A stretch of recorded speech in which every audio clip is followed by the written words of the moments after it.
I'm not persuaded that the spectre of the current regime is purely something we can associate with a looming Trump-led scenario of coming fascism. I don't need to convince people that this is Germany in February 1933. I suspect that my view of what this is like is darker than most people's view. I would only say that, like, in the last year, I've written a whole bunch of things, all of which have turned out to be correct, and all of which were seen as over-dramatized, etc., blah, blah, blah, at the time, right? And I'm sure there are many people in this room, not to mention the country, who have a much more sophisticated understanding of how the Republican Party, etc., works. But so let me be clear about what I'm trying to say. I'm not saying that the neoliberalism, blah, blah, blah, it's a word I hate, that the neoliberalism, like, inherently leads to the fascism. That's not at all what I think. I think with the history, I was trying to make a slightly more subtle argument, which is that on both the American right and the left, we've adopted these kind of inevitability poses. And the neoliberal version is something like, for globalization exports good because capitalism spreads, democracy spreads, peace spreads, everything's fine. Occasionally you have to nudge it and, you know, invade Iraq or whatever, but basically things are on this track. But there's also the left-wing critical version of that says neoliberalism, neoliberalism, neoliberalism, you know, it sort of does a kind of reverse kowtow to the hegemony, you know, and accepts there's no alternative, and then just criticizes in a kind of discursive way, right? But then there's also the left-wing version, like the Obama version or the Clinton version, which says, oh, you know, like you quote Martin Luther King, you talk about the arc of history, you know, things are basically going the right way, Russia invades Ukraine, and you say, well, they're just a regional power, it'll all sort itself out because that's not in their economic interest. Of course it wasn't their economic interest. That there's a left-wing version as well, which says, you know, we think that things are basically going the right way. And that, you know, for all the reasons, I like Obama in many respects, but basically I think he was wrong about how history works. That's a pretty fundamental objection.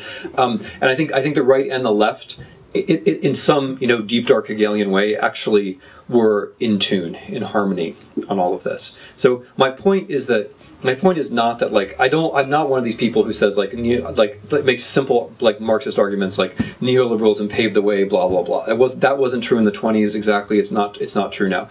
But what I do think is that we, on both the right and the left, kind of put ourselves to sleep about the range of historical possibility. And the range of historical possibility includes Donald Trump, it includes a lot of, and what is Donald Trump, right?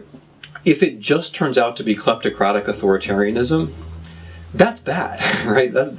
It could be something worse, but I mean, my view would be that the kinds of lessons that I'm trying to offer here would be applicable to any kind of authoritarian regime change.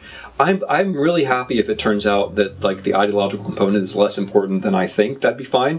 But I'm still not happy to have my children grow up in a kleptocratic authoritarian regime where they first have President Trump, and then it's Trumpova, and then it's Trumpline, and then it's Trumpovich, you know, and it's Trump, then it's Louis Napoleon Trump, you know. I'm not happy with that either. And I don't, you know, to kind of turn, like, the presumption your question around, I see no reason to think at all that the people in the executive care at all about democracy or the rule of law, right? The fact that they came into the system with the help of those things means zero historically. I mean, we see over and over and over again that people who come in through elections using the rule of law, that doesn't mean a thing in terms of their trajectory. He has never done or said anything that should convince any of us that he cares either about democracy or the rule of law. And those things have actually been studied. I mean, political scientists have now done, like, these big end studies of how politicians talk. And it turns out that Trump talks about democracy less than any other politician in modern American history. I don't think that's a coincidence, right? I mean, I just don't see any reason to think that he would be anything other than he seems to be, which is at minimum kleptocratic authoritarian, right? At minimum. That often right before the dramatic thing, right? The Hitler wins the elections, the Hitler is named chancellor, the Reichstag fire, the regime change, right? Often before that, there's the much more boring story, which the German historians do an extremely good job of telling, of the hollowing out of the constitutional institutions, right? So by the time Hitler comes to power through elections, but Weimar you couldn't really call Weimar a democratic republic already at that point. The habit of ruling by emergency decree was too well established. You know, the conservative elites who put him in power, you know, were pretty confident that they could control him, that it wasn't a normal democratic situation. That, you know, it's not the same here, but there are definitely things to be concerned about, right? I mean, we habitually describe ourselves as a democracy, but I mean, we're aspirationally a democracy. I think still the majority of Americans think we ought to be a democracy. Not everybody, and not all voters, clearly, but we're aspirationally a democracy. It's how we talk about ourselves. But we have, you know, in addition to the obvious things like the voter suppression laws, we have the gerrymandering, which means that people's votes count. We have, you know, I don't think Californians, that we have the Electoral College. And probably more fundamentally, we have there's just way too much money in politics, which means that if I happen to have $1 billion and you happen not to, I can influence the primaries in Ohio and you can't, or, you know, vice versa. And that's not democratic. I mean, it's not, you know, this notion that like spending money on somebody, like you live in one state and you spend millions of dollars on a primary in another state and that's somehow your freedom of speech, just strikes me as ludicrous. I mean, it's anyway, so Trump, and the money in politics leads directly to Trump, not so much because Trump has money, which I don't believe he does. I believe he does now, right? I believe he does now. Like he's like, you know, East European small-time oligarchs who become big-time oligarchs by going into politics. That's what he's like. It's not that he's a big oligarch in 2016. It's that he could tell people, well, hey, you know, Hillary Clinton, it's an oligarchy. Hillary Clinton has hidden oligarchs. But look at me, I'm your oligarch, right? I'm right here. Notice he said this. I mean, he didn't use the word oligarch, which is one of my favorite words. You know, Greek is coming back. But he that's what he said to people. I mean, I read these transcripts, I watched these rallies, you know, as much, and they're enlightening actually, or de-enlightening, but they're valuable. That's what he said. He said, like, you know, she's got the international Jewish conspiracy, you know, and I'm just, look at me, I'm right here, right? Okay, he didn't like say international Jewish conspiracy, but the general idea was you don't know who's behind her, but it has to be something because we all know that you can't do this without being a billionaire. So she has her hidden forces, that is a phrase he used, but I'm just here. And without the money in politics, you can't have that kind of populism. So these are all ways in which the institutions did, in fact, bring us Donald Trump, or made Donald Trump possible. Now, as for their vitality in resisting him, I mean, look, America's fascinating, and the resistance to the opposition has come from places that one might not have expected, and maybe not come from places that one would have expected.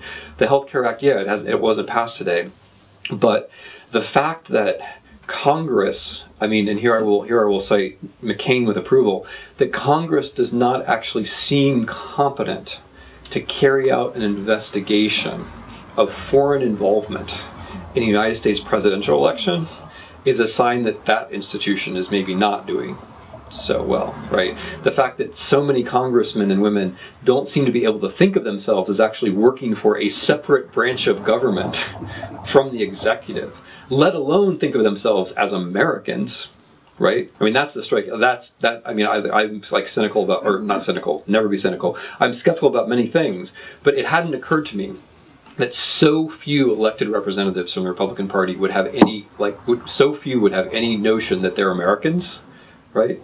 That like this is actually about America. It's not like, maybe, you know, maybe the Russians did not intervene. Maybe he did not collude.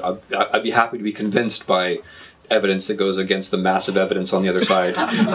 But you know, but as an American, you have to be interested in that, it would seem to me, right? And just the fact that so few of them actually seem to be interested in that fundamental question is a sign to me that maybe there's a problem with that institution. So with the institutions, the line I take in this book is that, yeah, they're there for you, but only if you push on them. So we have to avoid like metaphors like a machine, you know, and we have to instead take responsibility. So this is one of the central themes of the book, to take responsibility for the constitutional institutions, to take responsibility for the professional, for the vocations, and to take responsibility for the NGOs. It's my sense, and actually the experience of the last 10 weeks confirms this, it's my sense that if we push on the institutions, it does make a difference, right? So when like the day after the elections, you know, the Yale Law School has a clinic and starts drafting the motions that they think they're going to need for the forthcoming Muslim ban, and then they're ready for it when it comes, right?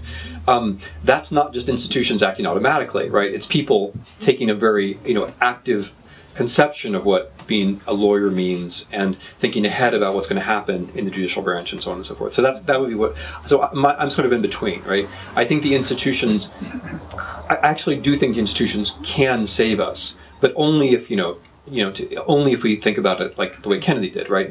It's not ask what the institutions can do for you, it's ask what you can do for the institutions. I think then we really will be okay if tens of millions of people take that line.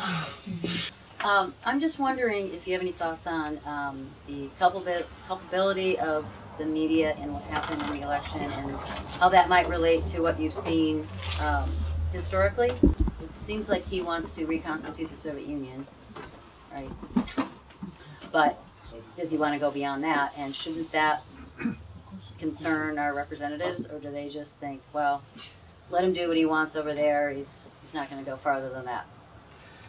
Okay, so with the media, I think we really are in a place where the present is different from the past, and unfortunately it's a way that we are, if we want to evaluate, we're probably worse than Europeans in the 30s because we have fewer, despite the appearance of the internet, we have fewer news sources, we have fewer reporters, we have the ratio of facts to stuff is much lower than it was back then.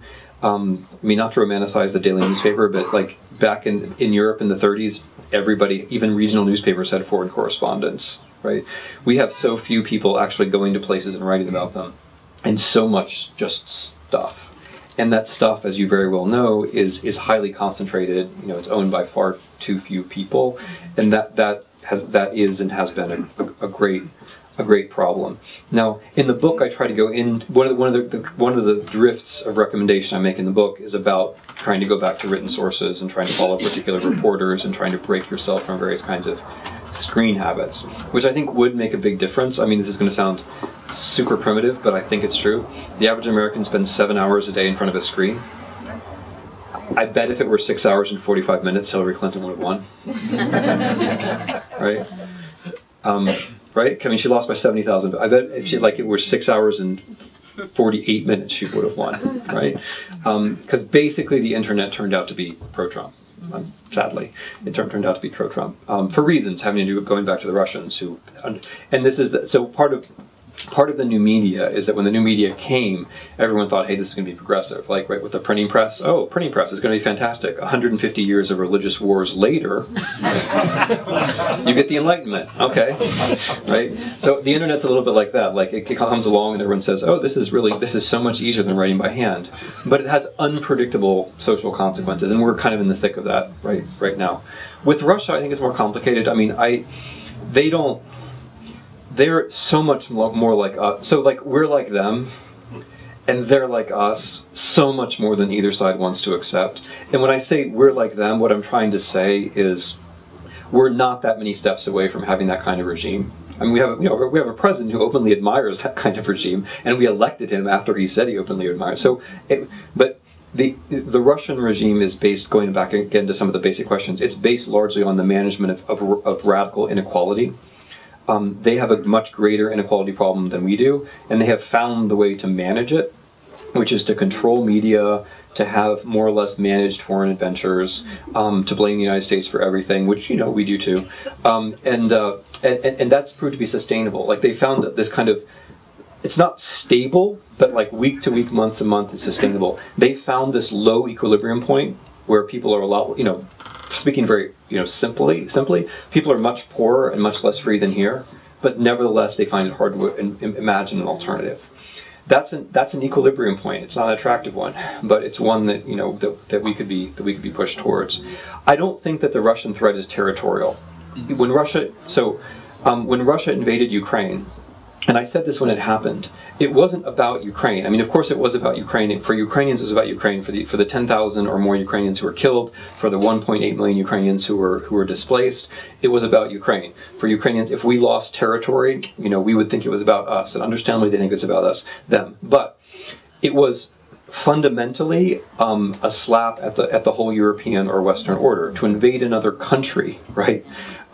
In what was supposed to be the post-World War II era, was to break that order. And dare NATO to react. Yeah, but also just to say, like, it's, hey, all you people who think that prosperity and peace in the European Union and the West is inevitable, hey, look, it's not inevitable. And some people find that attractive, right? on the far right and on the far left for some reason, which still escapes me. But other people are just shaken by it, lose their confidence, you know, are less sure how to operate in the world. And so that you know, what Russia's after, I mean, they might, you know, I don't exclude that they'll invade Estonia or Latvia or Lithuania. Unfortunately, what I think they're after is something much more than that. What they're after is getting rid of the notion that the thing that we kind of have here, the rule of law, is possible. If you can get rid of people's confidence in each other, trust in institutions, and have everybody just say, it's all the same, what does it matter, why vote, etc., etc. If you can get them there, that's all they want. That's all they want, because then they can compete on a much more equal footing than everybody else. Because, see, I mean, if we're going to be a kleptocratic authoritarian state, we're not going to be better at it than they are, right? The reason we have more, we're not. They've had a ton of practice of it, and I've met some of these guys, and they're really good at it. You know, I mean, our kleptocratic authoritarians, they're just like, you know, they're just pikers, right? They're just getting started, and they're learning. I mean, like, they're apprentices to the Russian masters at this point. I mean, this is sort of like all the political scientists in this room will now cringe, and economists and everyone else. But the reason we are wealthier and freer than Russia has to do not with us or with them, but with the system. And the conclusion their leadership has come to is that they can't reform their system. And so what they're trying to do is unreform everybody else. Unreform everybody else, make everyone else more like them. And then they will be in a relatively much stronger position. So, yeah, for me, unfortunately, I think there have been territorial changes, Georgia, Ukraine, but I think it goes deeper than that. I was wondering if you could speak about how much you think Russia's involvement with Trump is an extension of what they were pursuing in Europe, and specifically under the rubric or writings of Ivan Ilyin, because I've really enjoyed your lectures on him. And also, if you could recommend any biographies or books dealing with this work, because I can't find them really anywhere in English. Yeah. Okay, so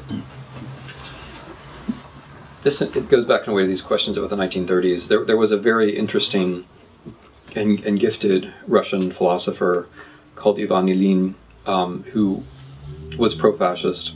I can't really explain the views, unfortunately. There are other lectures, but I don't think I should taint everybody with the views. But he goes from a certain kind of Christian position to a certain kind of fascist position. And the interesting thing about him is that he is a fascist thinker of the 1930s who has been literally rehabilitated. That is, which I don't think there are any others. I mean, rehabilitated in the sense that they dug up his body and brought it back to Russia and reburied it with full religious and military honors, and the works have all been reprinted. And perhaps most importantly, President Putin cites him all the time, and in the most crucial of connections, having to do with what you do about democracy and having to do with when you invade your neighbors and things like this.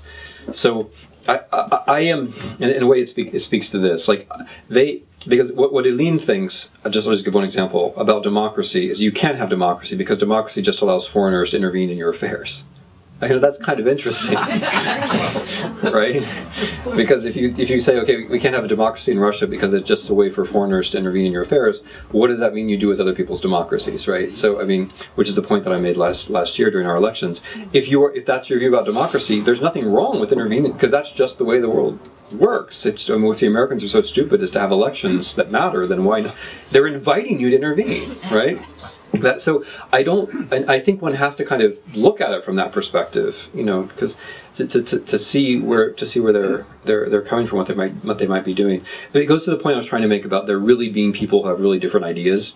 You know, Ivan Ilyin thought that God tried to create the world and failed, and therefore everything in our world is flawed and ugly and imperfect, and that has no essential value until it is all restored into some kind of underlying total harmony, where all of the accidental differences, those things we call facts, when all of those things are resolved into some kind of divine totality on earth, which can of course only be achieved in Russia. And you know, I'll go on, you know, one could go on about this.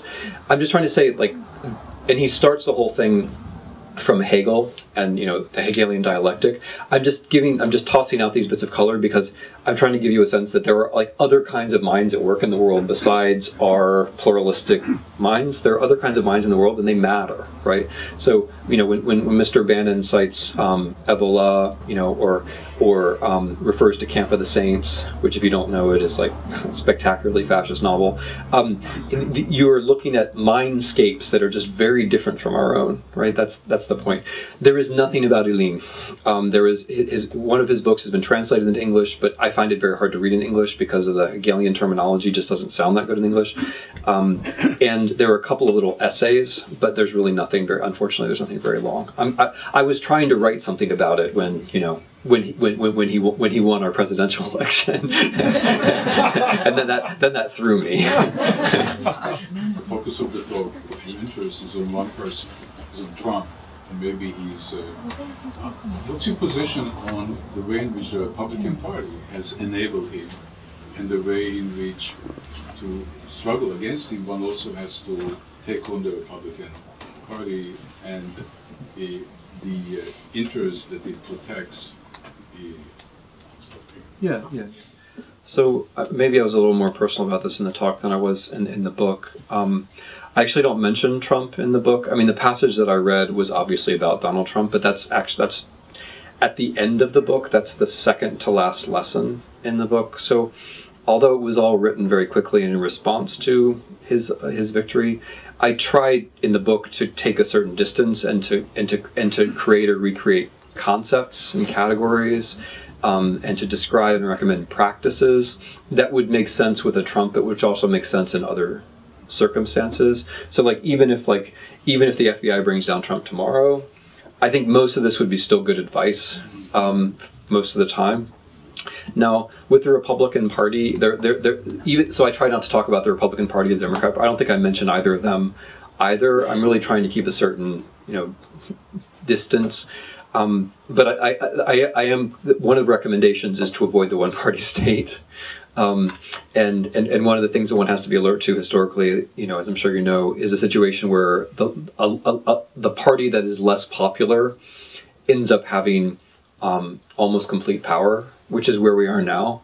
One of the things that worries me structurally about the Republicans is not so much that they're the Republicans, but that they have too much power for their popularity.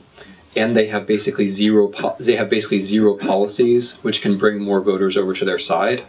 And so for them, the situation that they're now in is a very strange one. They have to have responsibility, but the things that they want to do, I don't think I'm simplifying much. The things they want to do can only drive voters away from them. And so what interest do they then have in democracy exactly? Right?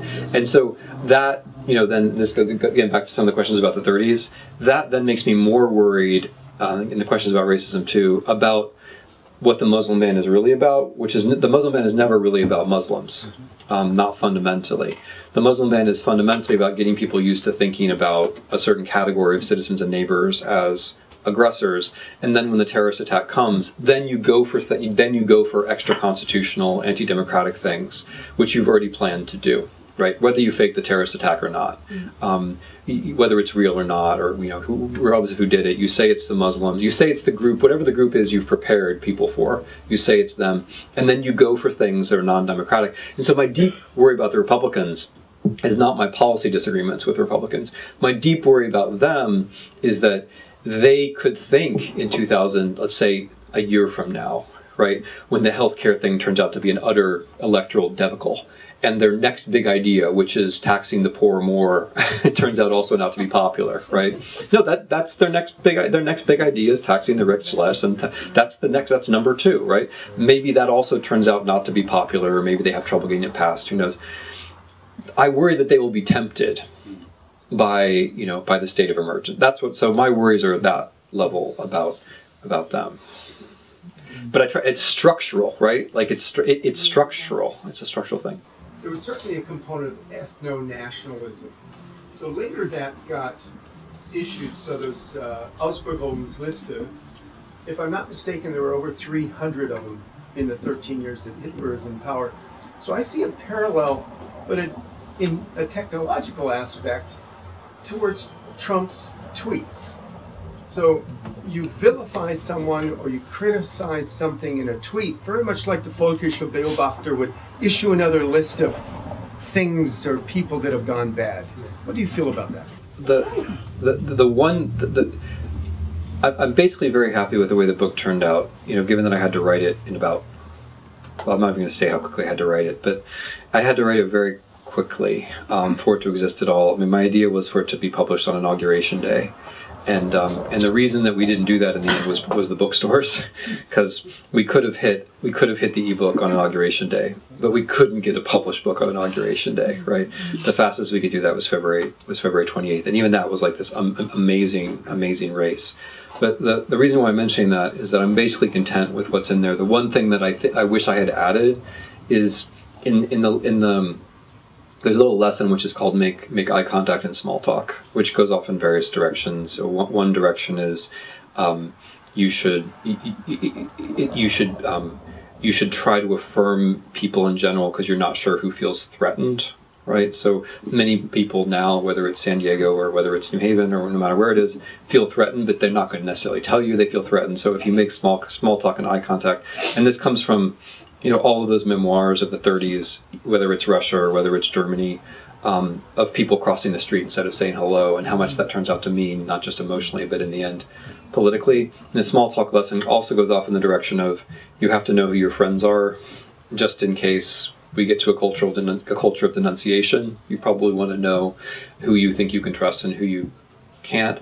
But another direction I wish I had pushed that was precisely responding to presidential internet bullying, for lack of a better term. If a 50-ton giant is beating up a school child, right? Because the president with 20 million Twitter followers, right? I mean, that's a lot of power to be deploying on one citizen, right? So I wish I had said something like that, you know, that there should be some kind of automatic reaction, that we should just make it a social habit that whoever that happens to then gets a ton of love, you know, from all kinds of directions. Because yeah, I do think it's similar, and it's also of course dangerous, because when you mark people off like that, then they can be targets in different ways. You can inspire people to violence, I mean, to be clear about this, and then once that line is crossed, you know, then other things become possible.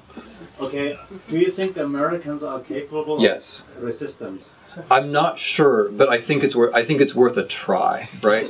I think it's an excellent question, actually, because this is history. Okay, one shouldn't talk about history with a capital H, right? But besonders mit einem Deutschen. But but this is like history taking its revenge on us and all of our freedom talk, right?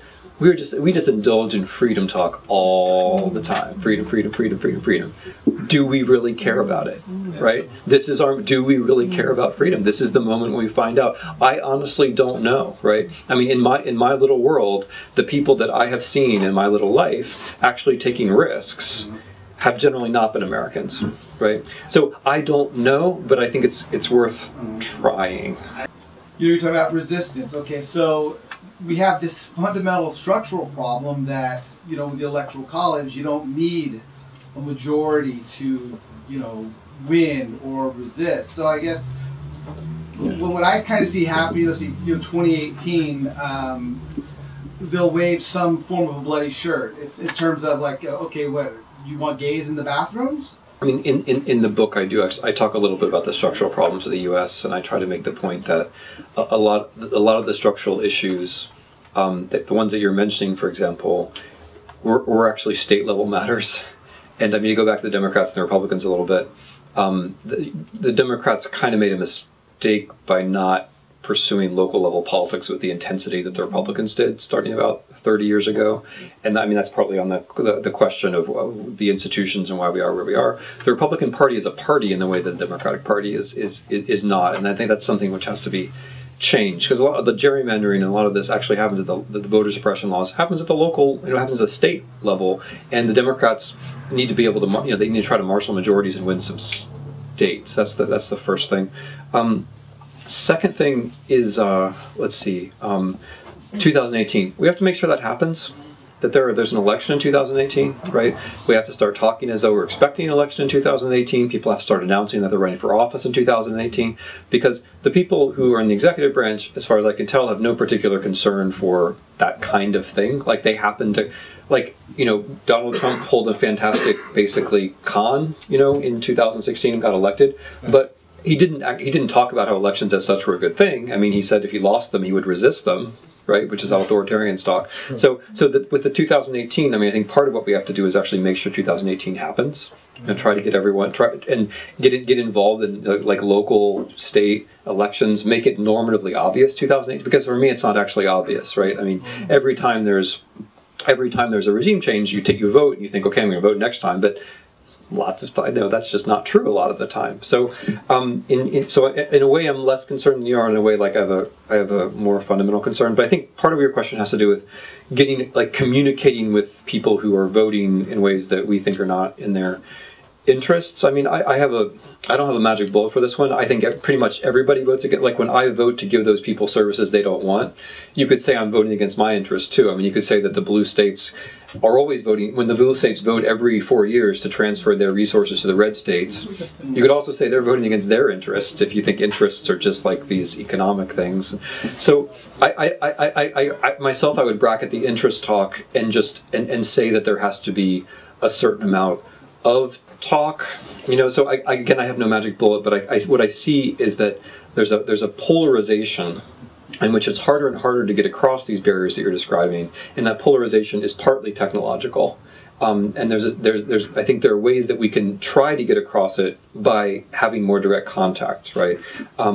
By having more friends of friends or acquaintances of acquaintances, and having our political means make more contact with theirs. It's hard to know exactly how to describe this, because I'm not saying like you should like, you know, I'm from Ohio, right? I mean, I don't walk into the bars which say deplorables only, you know, and then like start like give my, you know, book talk, right?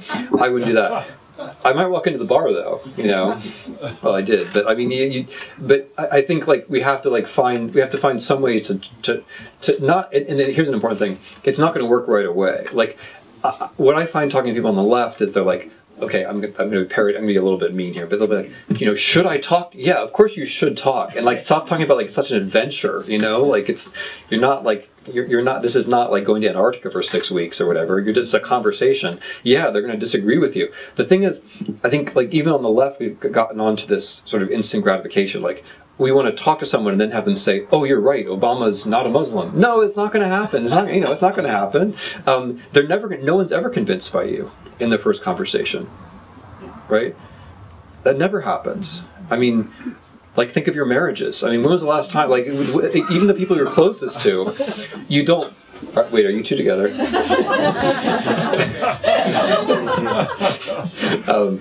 No, I could kind of tell at a certain point. But even the people you're closest to, you never convince them with one conversation. So like, why would we convince somebody in Canada, you know, but you lay the groundwork. So this is like the best I can do. I realize it might be not that convincing, but when the thing happens, which is against their interests, they can only think about it as being against their interests if they have some set of ideas that helps them get to that position, right? And they can only get that by people who they kind of like or whatever talking to them at some point. So I don't, you know, but I mean, it doesn't, if like 5% of the Trump electorate switches, we're in a very different place, right? So I think the small steps are worth it, even though I don't think there's a big way to solve this problem. Thanks, guys.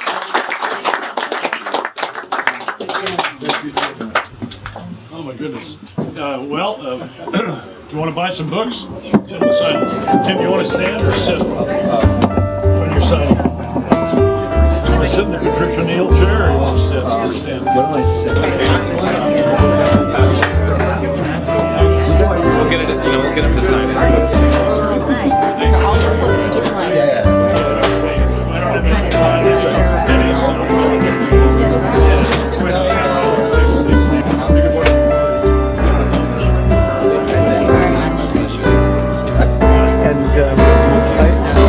I'm very proud of him. I know.